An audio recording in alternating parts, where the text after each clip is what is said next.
Salut YouTube et bienvenue dans une nouvelle vidéo de déballage. Comme vous l'avez déjà deviné via le titre et la vignette de la vidéo, ça y est, je vais enfin déballer le Scorpion Evo de AEG. Et donc sans plus attendre, eh bien, je vais faire ça tout de suite. Alors je vais préciser deux choses immédiatement. La première chose, c'est que donc la réplique provient directement de chez AEG. On me l'a confié pour que je puisse la tester un petit peu et en faire des vidéos. Alors il ne s'agit pas d'un modèle de production, il s'agit plutôt d'un modèle de pré-production, de pré-série, enfin appelez ça comme vous voulez. Toujours dit que ce n'est pas exactement le même modèle que celui que vous trouverez dans les shops. Cela étant dit, on m'a affirmé que les différences entre les deux étaient relativement minimes. Par ailleurs, en fait, eh bien, il s'agit exactement du même modèle que celui testé par Ding Chavez pour le compte de sa chaîne YouTube et du magazine Red Hot. Et pour cause, c'est exactement ce modèle-là qu'il a testé et que Dean m'a envoyé en fait, puisque AEG lui a en effet demandé de m'envoyer ce modèle-là pour que je puisse le tester à mon tour. Donc j'en profite pour saluer Dean, pour le remercier pour ce joli paquet. Je vais certainement inclure un lien par ici, donc n'hésitez pas à aller voir la vidéo qu'il a faite de la réplique. Voici la boîte du Scorpion Evo 3A1 de CZ et donc fabriqué et distribué par AEG. Alors cette réplique, c'est en quelque sorte le vaporware de l'airsoft de ces dernières années. On en a beaucoup parlé. AEG a fait un sacré teasing à ce côté et aura su nous faire attendre. Certains sont très enthousiasmés par la réplique, certains le sont un peu moins, certains y sont indifférents. Donc on va voir un petit peu ce que cette réplique nous réserve. Alors comme certains l'ont souligné déjà avant moi, voici le packaging complet de la réplique. À savoir donc une boîte en carton, la réplique en elle-même, un chargeur, et c'est tout. Bon, c'est clair que niveau packaging, c'est relativement limité. Ça aurait été sympa d'en faire un peu plus, notamment ne serait-ce qu'un mode d'emploi, parce que en fait, nous avons un genre de mode d'emploi situé sous les renforts du carton ici, mais bon, c'est vraiment une explication sommaire des fonctions principales de la réplique, et il n'y a notamment pas d'éclaté. Par ailleurs, et donc ça aussi c'est certainement l'un des gros défauts de la réplique d'origine, c'est que la réplique est vendue sans organe de visée. Vous avez vraiment la réplique, un chargeur et c'est tout. Si vous voulez quoi que ce soit d'autre, il faudra dépenser plus d'argent pour vous acheter des accessoires qui vont bien. Alors, par où commencer? Bien, cette réplique, ça fait donc très longtemps qu'elle avait été annoncée par AEG, elle a été en développement pendant beaucoup de temps. Et ça aura vraiment pris un long moment avant qu'on puisse poser les mains dessus. Alors elle dispose quand même de pas mal de caractéristiques intéressantes. Alors la première caractéristique relativement évidente, c'est que c'est une réplique de Scorpion Evo et à ce jour c'est un modèle exclusif en Airsoft. C'est le seul modèle de Scorpion Evo qui existe en Airsoft et pour le moment ça ne risque pas de changer. Alors vous aurez certainement déjà entendu parler de cette réplique là. Il s'agit du GHK G5 qui en effet est largement inspiré visiblement du design du Scorpion Evo, notamment au niveau de la crosse et de la silhouette générale de la réplique. Cela étant dit, il y a quand même pas mal de différences. Le garde-main, bien sûr, n'est pas identique.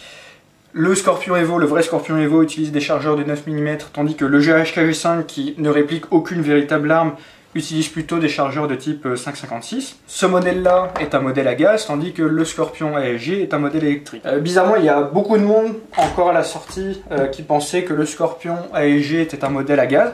Mais pour le coup, à ma connaissance, du moins, il a toujours été prévu par AEG que ce modèle soit électrique, et pour le coup, eh bien, il s'agit bien d'un modèle électrique. C'est un modèle électrique conçu sur une base de gearbox version 3, cela étant dit, ce n'est pas exactement une gearbox de version 3.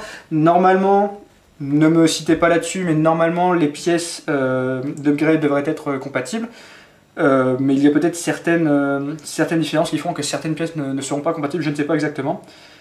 Par ailleurs, et ça c'est certainement aussi la grosse nouveauté de cette réplique, c'est qu'elle dispose en sortie de boîte d'un MOSFET à SCU. Ce qui lui assure plusieurs fonctions intéressantes, comme d'une part, bien sûr, une réactivité très sympathique. Ensuite, la possibilité de mettre un burst, puisqu'ici, nous avons exactement le même sélecteur de tir que le vrai Scorpion Evo 3 avec la sécurité, le semi, les rafales de 3 et le full auto. Par ailleurs, le MOSFET permet également de détecter les pannes éventuelles de la réplique et de tout bloquer, le cas échéant, s'il y a besoin de bloquer quelque chose à cause d'une pièce défectueuse quelconque. Ensuite, la réplique dispose d'un système d'arrêt de tir, c'est-à-dire que Lorsqu'il n'y a plus de billes dans le chargeur, et bien la réplique s'arrête totalement de tirer et il faut alors enlever le chargeur, mettre un nouveau chargeur et abaisser le ball catch pour pouvoir tirer à nouveau. Exactement comme par exemple avec un HK416 Tokyo Marui.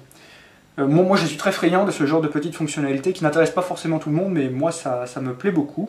D'ailleurs à propos du ball catch, on peut voir qu'il est fonctionnel dans le sens où si vous tirez le levier d'armement en arrière, vous bloquez le faux bolt en arrière et il faut ensuite presser le ball catch pour le ramener en avant.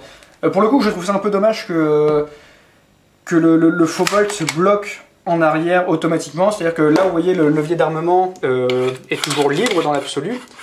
Moi, j'aime bien jouer avec mon levier d'armement de temps en temps. Alors, j'aurais bien aimé pouvoir faire claquer un petit peu le faux bolt directement sans avoir besoin d'appuyer sur le ball catch. Surtout que sur le Scorpion, comme sur un MP5 par exemple, vous pouvez bloquer le levier d'armement de cette façon-là. Ce qui fait que pour moi, le blocage du ball catch là n'est vraiment pas nécessaire. Mais bon, au moins donc ça vous permet de bloquer le ball catch et d'accéder à la molette de réglage du hop-up. Vous pouvez constater qu'il y a un emplacement prévu pour une clé Allen. Je pense qu'on peut faire ça aussi à la main. Il y a un petit crantage, je ne sais pas si vous pouvez l'entendre. Ouais, la vérité c'est que là, à main nue, j'y arrive pas, il faudra que je prenne une clé Allen quand même. Toujours est-il que bon, normalement, le hop-up est cranté. La crosse, la poignée, le garde-main sont issus exactement des mêmes moules que pour le vrai Scorpion de chez CZ, puisqu'en effet, donc, la réplique est fabriquée intégralement sous licence CZ. Et il y a eu de nombreuses collaborations entre AEG et CZ pour pouvoir fabriquer les pièces de cette réplique-là. Donc ils proviennent des mêmes moules. Je ne suis pas certain que ce soit exactement le même matériau. Et intuitivement, j'aurais tendance à considérer que non, puisque manifestement, nous n'avons pas besoin de matériaux pouvant résister aux mêmes contraintes qu'une véritable arme à feu. Donc est-ce que c'est le même matériau ou non dans l'absolu, je ne sais pas. À la limite, il faudra vérifier cette information-là. Mais la bonne nouvelle, donc, c'est que les côtes devraient vraiment être extrêmement réalistes, étant donné que ce sont les mêmes moules que pour le vrai. Donc, vous avez une crosse qui peut se replier de cette façon-là sur le côté droit. Vous avez une crosse qui est également réglable en longueur de cette façon. On peut voir que la taille est à peu de choses près rigoureusement identique avec le GHK G5. GHK G5 qui, soit dit en passant, est une arme relativement courte, même avec la crosse complètement déployée. Donc si vous êtes grand, ou si d'une façon générale vous aimez bien les répliques relativement longues, disposant d'une crosse relativement longue, il faudra parier que vous ne trouverez pas ça extrêmement confortable, malheureusement. Moi j'aime bien, au contraire, j'aime bien les répliques assez courtes, tant au niveau du canon que de la crosse, et pour moi l'ergonomie de la réplique me satisfait amplement. Une autre fonctionnalité très intéressante de la réplique, c'est le système de changement rapide du ressort. Il suffit de dévisser cette pièce, vous avez le ressort qui est alors accessible, vous pouvez l'enlever et le remplacer par le ressort de votre choix, ce qui fait que la puissance est très facilement modifiable sur cette réplique. De part et d'autre du rail, vous avez ces deux emplacements qui vous permettent de fixer une sangle. Donc on a ça qui est là d'origine, ce qui est sympathique également. Alors juste pour faire un petit point sur le garde-main, c'est assez curieux, on voit plusieurs couches entre guillemets de matériaux à poser par-dessus. En fait, la finition du garde-main, étrangement, n'est pas forcément géniale. Après, la question qu'on peut se poser, c'est est-ce que la finition du vrai CZ est réussie? Parce que, à la limite, c'est une information qui est un petit peu curieuse, mais une arme, une véritable arme, n'est pas forcément bien finie. Ce qui fait que une réplique airsoft qui n'est pas forcément bien finie n'est pas forcément irréaliste. C'est un petit peu le paradoxe qu'il y a à ce sujet. À la limite, il faudrait comparer avec un vrai CZ pour voir, mais on voit donc, l'air de rien, pas mal de traces de moulage sur ce modèle. Ça vient également peut-être du fait que c'est un modèle donc, de pré-série. Est-ce que le modèle de production a exactement la même finition? Ça, pour le coup, je ne peux pas vous dire. Donc la réplique dispose de nombreux marquages. Nous avons le CZ Scorpion Evo 3A1 sur le corps, le symbole CZ sur la poignée pistolet, un warning read manual before use sur le magwell, design by logo, je ne sais pas ce que c'est, design in Czech Republic. Donc là on a vraiment des marquages qui sont réalistes, ou en tout cas crédibles. Je ne sais pas si c'est exactement les mêmes, mais bon, je suppose que ce sont exactement les mêmes. Le sélecteur est plutôt bien cranté.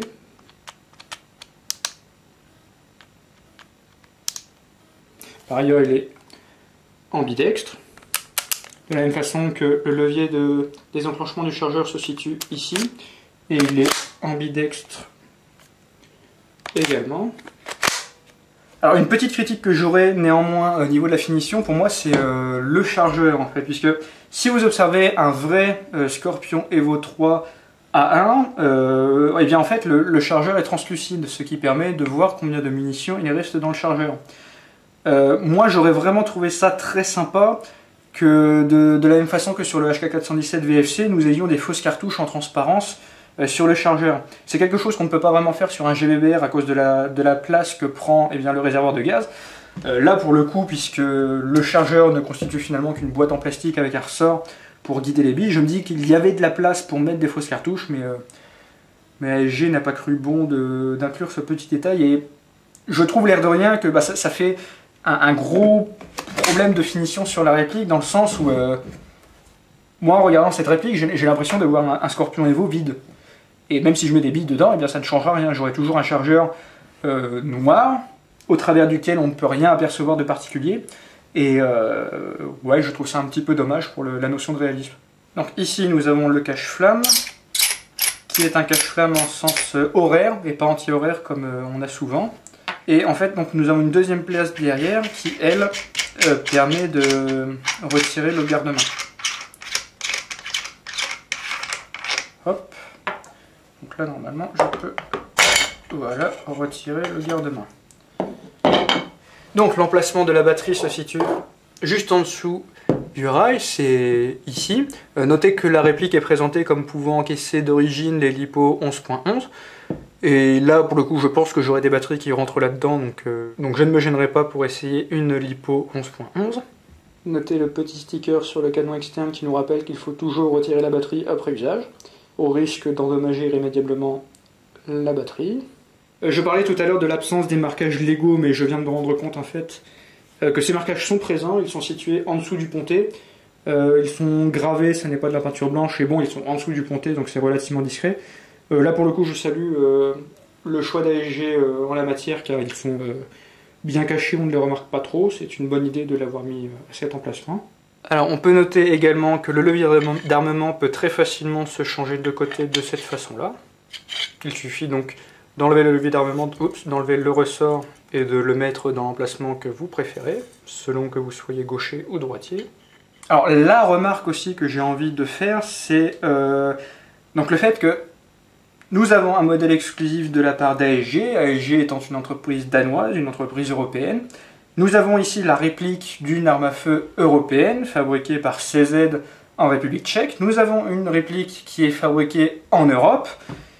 ASG a notamment beaucoup communiqué là-dessus, et d'ailleurs, si nous regardons sur la boîte, nous pouvons voir également la présence d'un Made in Denmark.